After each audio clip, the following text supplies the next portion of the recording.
Hello Internet, my name is the Golden Stalfos and today we're continuing our series where we review every single Metroid game and we're all the way up to Prime 3, the second to last game. I'll have an extra video about all of the side games because amazingly a series that has only 10 official entries including remakes has 4 side games. But whatever. So, Metroid Prime 3. Um, this one's a little bit weird because, in some ways, it's the biggest leap forward in the franchise. And in other ways, it's just kind of held back by the system it's on. I mean, there are certain aspects of the Wii system that make this game so much better than it could otherwise be. Like, you know, having accurate aim just by pointing at the screen, as if you're in an arcade. But that was always one of the strong points of the Wii. I mean, there are a lot of games that really, really benefit from having that sort of accurate IR aiming, and it's great. But the problem with the Wii is that it doesn't have enough buttons on it compared to other controllers. See, your quote unquote standard controller, ever since the PlayStation added analog sticks and the Xbox came out, is 4 face buttons, 4 shoulder buttons, a D pad, 2 analog sticks, a start button, a select button, and usually a system button. And the Wii doesn't even come close to matching that. The Wii has a D pad, the A button, the B button, the 1 and 2 button, the C button, the Z button, and 1 analog stick. Plus and minus for menus, and the home button for the system. But you'll notice that that's quite a few less. You see, the average controller has 8 regular interaction buttons and a D-pad, whereas the Wii only has at best 6. But realistically, you can only access any 4 of them at once. If you're using the 1 and 2 buttons for anything, they're so far down on the remote that you can't also be using the A and B buttons unless you're holding the Wiimote in both hands, in which case you can't access the buttons on the nunchuck. So, you only got 4 buttons, which is not enough for most modern titles. And it means that a lot of things that would normally be mapped to buttons have to be mapped to the D-pad. That's why, for example, in Twilight Princess, you switch weapons by tapping the D-pad, and that's also, or dungeon items, by tapping the directions on the D-pad, and that's also how you get help from Midna, by pressing the button at the top. And so,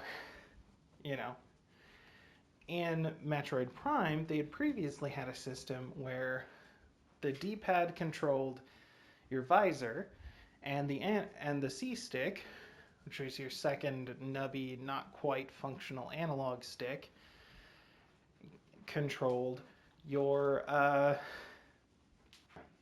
beam selection.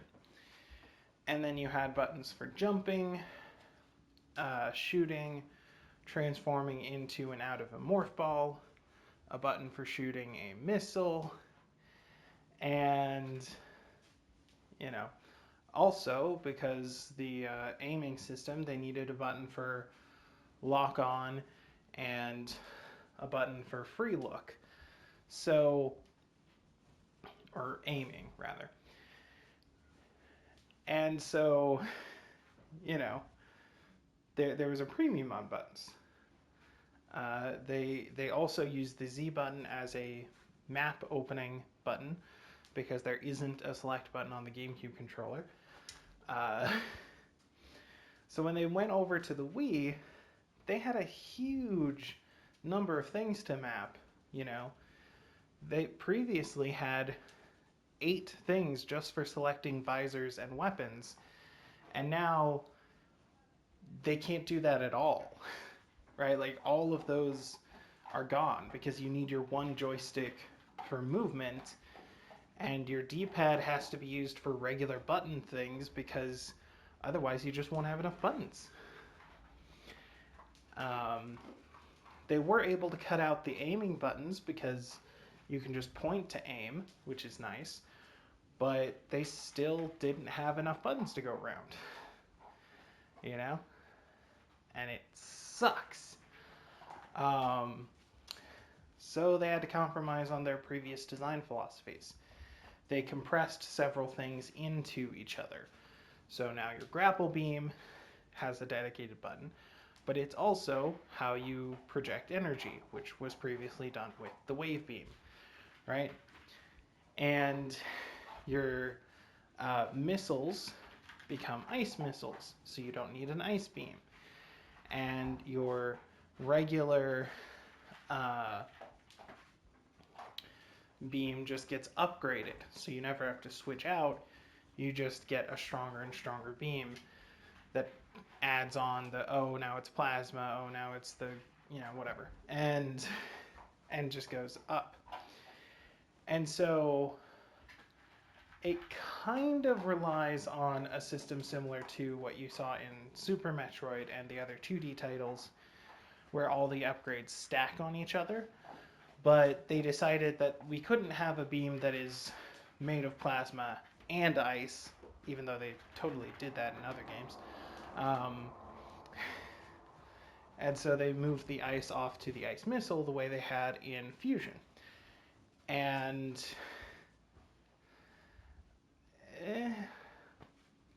I mean, in the end, the control scheme works really well.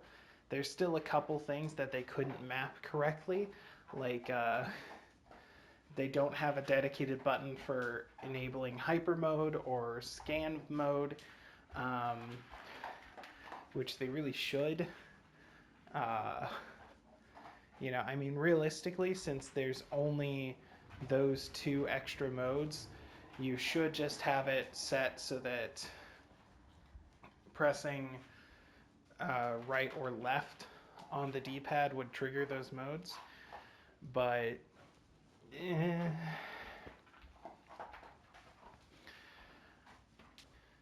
however, while they were forced to step back in terms of the options the player has on their controller, they were able to really step it up in terms of level design. Like, the level design in Prime 3 is on a whole other level compared to what it was in the previous 2 titles. There's not as much interconnectedness because you're exploring multiple planets, and each planet has its own, loading screen guarding it from the others. So you can't sequence break or explore through the different areas. But so the game is even more linear than the previous 2, but that linearity allows them to focus a lot more on tightly controlled level design and make it really, really fun to navigate. There's just a lot of really good gameplay moments when you're interacting with grappling and spider balls and the screw attack and everything. Like, they lost some buttons, but they managed to expand the list of upgrades and make the game more interactive than ever before. So I'm really looking forward to see what they can do on a Switch that does have a full roster of buttons. I'm hoping they bring back the weapon swapping, because that was a really cool mechanic. And build on it a bit. But only time will tell. There's also a much bigger story focus in this game, to the point where there are actual cutscenes and dialogue, which was not a thing before. I mean, the first two Prime games did have cutscenes, but no dialogue. I mean, Prime 2 kind of did. Like it wasn't real dialogue, but there was text that showed up when you were talking to the Luminoff dudes. Um, they didn't like. It wasn't voice acted, or well, maybe it counts as voice acted. There's like this weird discombobulated sound in the background that is supposed to be his voice, but there's no words. Um, but in Prime 3, they just went full hog on it and, had people record lines and talk back and forth with each other. And, it's not just you, the silent protagonist, sitting there while the one lone member of his species exposits on his tortured destruction of his land. No, no, no, no. No, you got a commander, you got rival bounty hunters, you got this weird AI thing that is reminiscent of Mother Brain, and you've got all kinds of shit going on, like all kinds of shit. And it's great, actually. It's a really good story. It's really well told, and it really fits within the world of Metroid, you know. Um, and honestly, it works. It works really well. That there's this whole plot about like Phazon corrupting the world, and the Federation just like tries to harness it into a weapon that they can use to beat off the space pirates. And meanwhile, the space pirates just like teamed up with Dark Samus to make this giant fucking Leviathan thing that is just like a meteor made out of living Phazon monsters, and it's just gonna plow into the planet and destroy everything. And yeah, weird, right?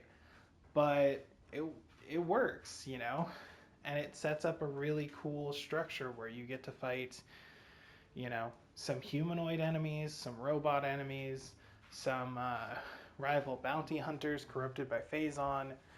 You get to fight some big ass monsters. You get to fight Ridley again. There's a lot of fun, interesting bosses, and it varies, from random stuff in the environment to big ass Phazon monsters to people that used to be your comrades. It runs the whole gamut, and it gets really interesting. The game also really stepped up in terms of visual design. I criticized Prime 2 for not having as much visual flair as Prime 1, and I stand by that. But Prime 3 has so much more visual flair than Prime 1 did. They have all the different biomes you would expect, but they've also got different planets. They've got a floating city, they've got, this military complex, all kinds of shit. And everything just looks so freaking good. Like, the Wii has the same resolution restraints as the GameCube, but I would argue that, one, resolution is way less important than people seem to think it is, and two, it still holds up.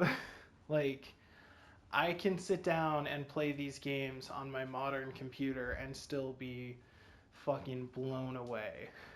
Well, I play these games on my modern screens for my computer is what I meant, because my computer is my main entertainment system, and so I just have it set up, in my entertainment center across from my couch, the same place where I set up my Wii U and everything.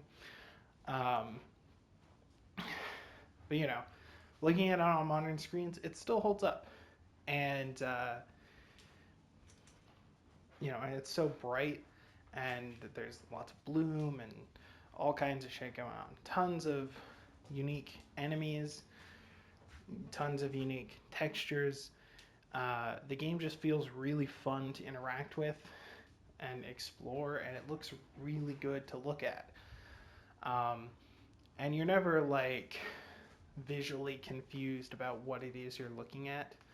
You know, that there's never a point where you're like, I can't tell if that's an enemy or a piece of grass because it looks distinct, which is the most important thing about visual design. Like, I think that's often overlooked nowadays, but like pure graphical fidelity is meaningless if your visual design is not distinct. You know, like one of my biggest problems with Monster Hunter World is like I can't tell whether or not the plant I'm walking up to is the plant that I can gather from or if it's just like background foliage, and that's fucking annoying. You know, um, and it shouldn't be that way. And I mean, you can tell because they put the fireflies on it, but you can't tell just by looking at it. Visually, it doesn't stand out, and that's a problem. That's why they added the fireflies. But whatever. Prime 3 doesn't suffer from that problem, and I think it's a perfect game to look at to see like how easy it is to, well, maybe not easy, but how important it is to focus on that visual design rather than visual fidelity, right? I think when people say, you know, something like, this game looks so great, they fail to realize that what makes it look so good isn't the pixel count. It's how much effort people put into making the visuals fit and fit well together and be distinct and memorable. And Prime 3 is excellent for that, you know. One of the best looking games I've ever played, honestly. So, yeah, it's a huge step forward in terms of level design and visuals and storytelling. Although some people would argue that this series doesn't really need storytelling because it's supposed to be about, you know, being lost in a world and exploring it and blah blah blah. But this game doesn't do that anyway, so whatever. And it's a bit of a step back in terms of the controls, but also a bit of a step forward because more direct aiming, yeah.